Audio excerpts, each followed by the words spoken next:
Okay, this video is about the reconstitution of clay. Remember, we took some patties of clay and we poked some holes in them and we filled those holes full of water.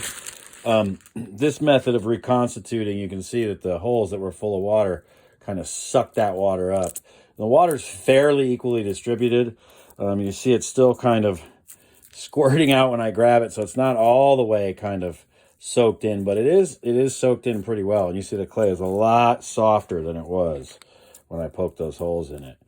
So what I'm doing is I'm keeping this off the board right now and just kind of working it in my hands. Now, if it's way soupy, I should probably open the bag and let it sit for a while because it's probably too wet.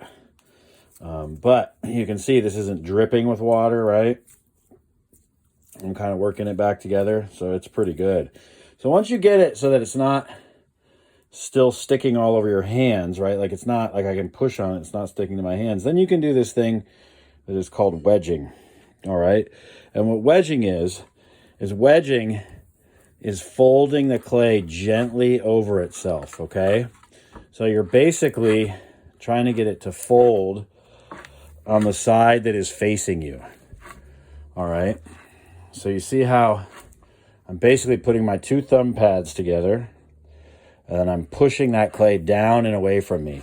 It's a very subtle action, all right?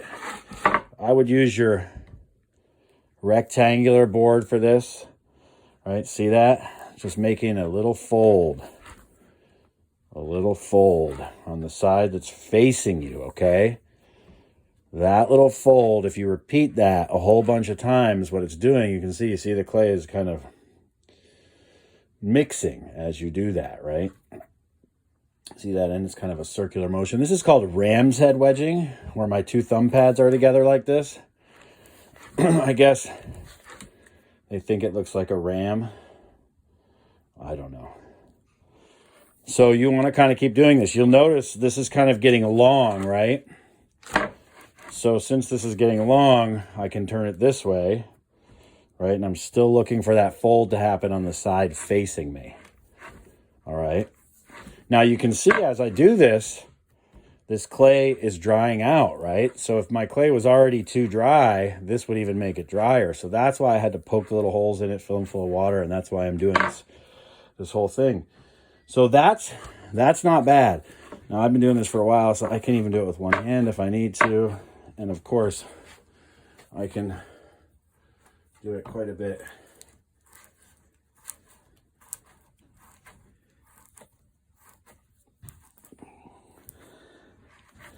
faster as well. Wedging is really important. What wedging will allow you to do is it will allow you to, when you have a bunch of scraps of clay, it'll allow you to mix them back together and use your clay again, so you're not wasting clay.